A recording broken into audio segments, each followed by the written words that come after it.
Good morning, everyone. My name is Tyler Cooper. And I'm Abby Brock. Today we'll be talking a little bit about the consciousness.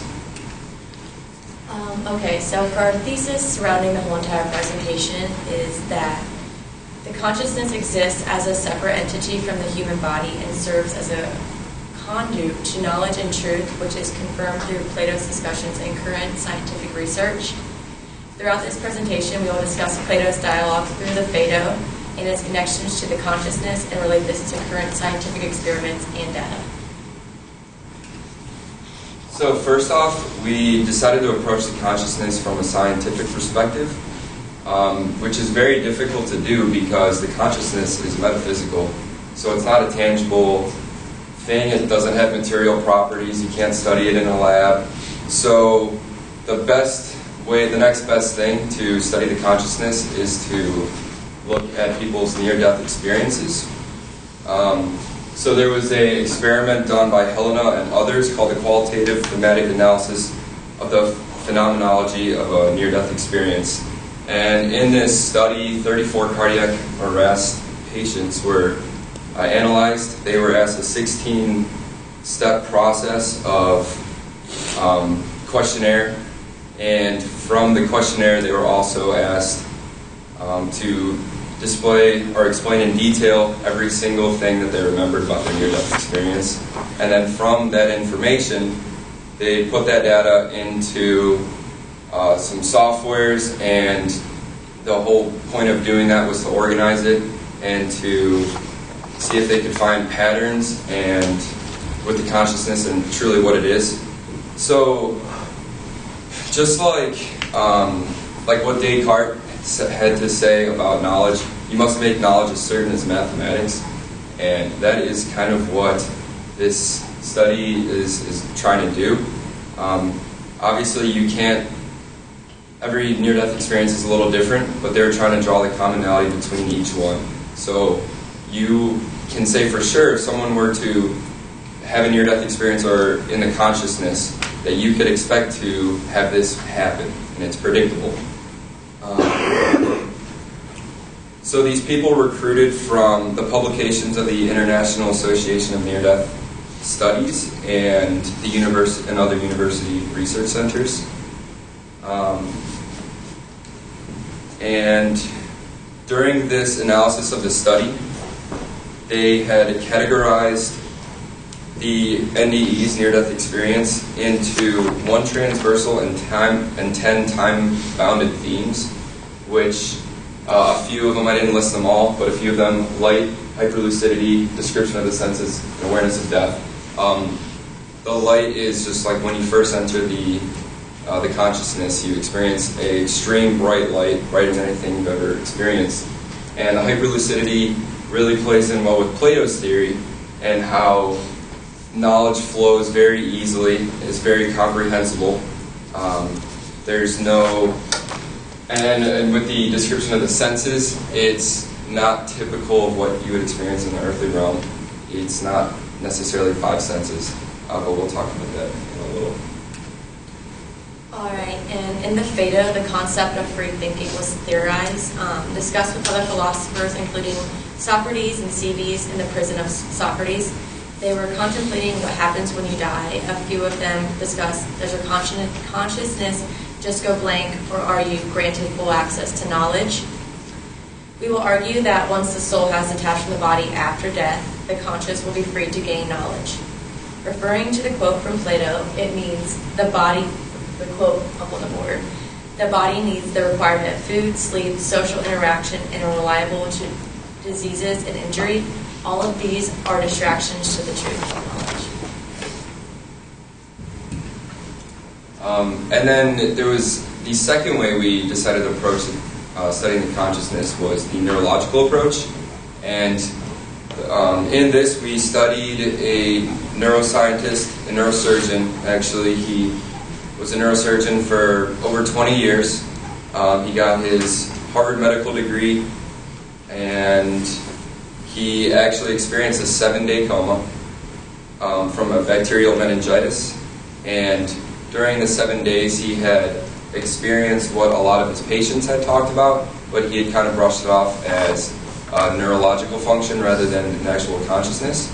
And after his 7 days, he had come to the conclusion that it is actually the consciousness is a separate entity from the body. It is not it's not created in the brain. And he had discussed that the five senses that humans normally use were inactive or kind of skewed. So everything he experienced in his NDE didn't directly come through his five senses. So while he was explaining what he saw in his interactions with people that he had never even met before, or people that he has met and have died, he didn't actually see them or hear them or touch them. He just knew their presence, and it was a different way of acquiring knowledge, which was kind of Plato's theory. So for example, a quote from his book says that conveying the knowledge now is rather like being a chimpanzee becoming a human for a single day to experience all the wonders of the human knowledge, and then returning to one's chimp friends and trying to tell them what it was like knowing several different Romance languages, the calculus, and the immense scale of the universe. And so basically that kind of draws back to he was bounded by the limitations of language to explain his experience because knowledge wasn't acquired through earthly methods. Okay, and there are skeptics that say near-death experiences are neurologically induced instead of a conscious experience. Here are the arguments against the conscious in cardiac arrest patients. The reason why they experience what they think is consciousness is due to lack of oxygen to the cerebral anoxia, neurological activities still in the right temporal lobe, cortical disinhibition providing extremely bright light, drug or illness-induced hallucinations, and naturally produced narcotics as a pain combatant from the brain. And so our rebuttal from the skeptics is that it is not a neurological function. Does not take place in the brain because of Alexander Even's case. When he was during his 7-day coma, his neocortex, which is responsible for higher thinking, was entirely inactive. It was totally dysfunctional, wasn't there, and the only brain function that was left was primitive. So basically just keeping his arteries and moving and blood throughout. It wasn't responsible for thinking. So during what he had called ultra reality could not have been created in this part of the brain. So, and for you wouldn't be able to remember it. So that kind of proves that our theory of the consciousness is a separate entity because the neocortex was totally inactive. There was no electrochemical activity in that part of the brain. And so that's our rebuttal against the skeptic's claim. And here are references. Do you guys have any questions for us?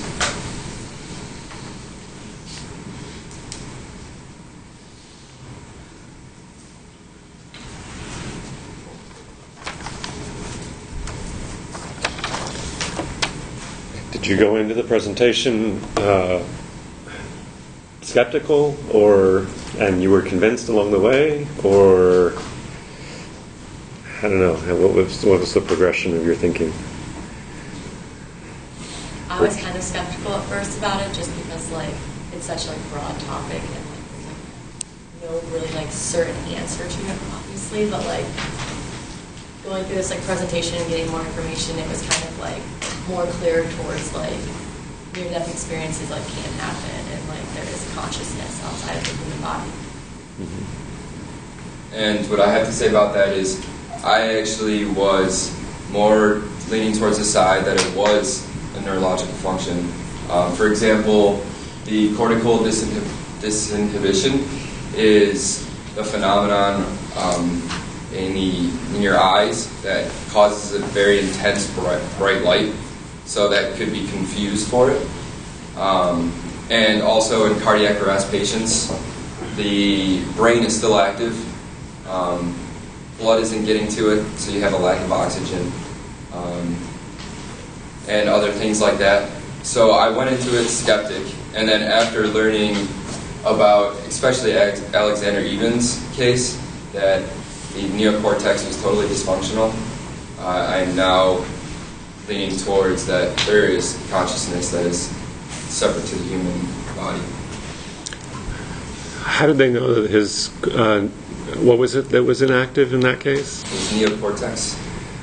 His neocortex. I don't. Okay, yeah. See, I'm not a neurosurgeon. Sure, so yeah, I don't right. know how they would know that. Like study all your brain activity and stuff. I'm sure. Like monetary. Okay, all right. That sort of answers my question. And he had actually kind of in his research, he had had these similar like counter arguments. So Yeah, right. he had listed like 10 or 15 different scientific reasonings to explain what he experienced, and he had disclaimed every single one of them due to various reasons, specifically the neocortex, and that kind of disproved a lot. So your brain will create natural, like morphine, I suppose, or hallucinations and things like that. But that has to be active in order for that to happen. Okay, that's interesting. I don't know if they said this in the research that you guys did, but they noticed any differences in people with different religions? Yeah, that's a very good point. So there is no connection to religion and the similarities to what they had experienced. So if a Buddhist experienced bright light, a Christian would also experience bright light, and that's kind of that was kind of the basics. They had specifically stated that there was no correlation. So like it's not going to favor one religion. Like there's a consciousness for you because you're of this faith. Right. So it does not seem to favor one thing. And So the experiences don't differ. Yeah. They're pretty sort of, if I can say, generic kinds of experiences. And there's similarities between each one. Yes? Did you guys come across the chemical released in your brain when you die, though, which gives you, which apparently like replays your whole life over for you again, called DMT? DMT.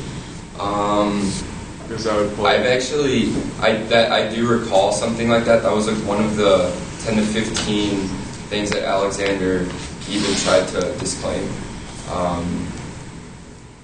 Unfortunately, I can't really give you much more information than that. Yeah.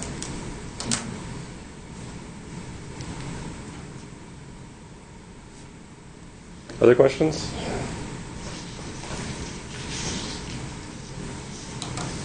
Okay. Oh, yes.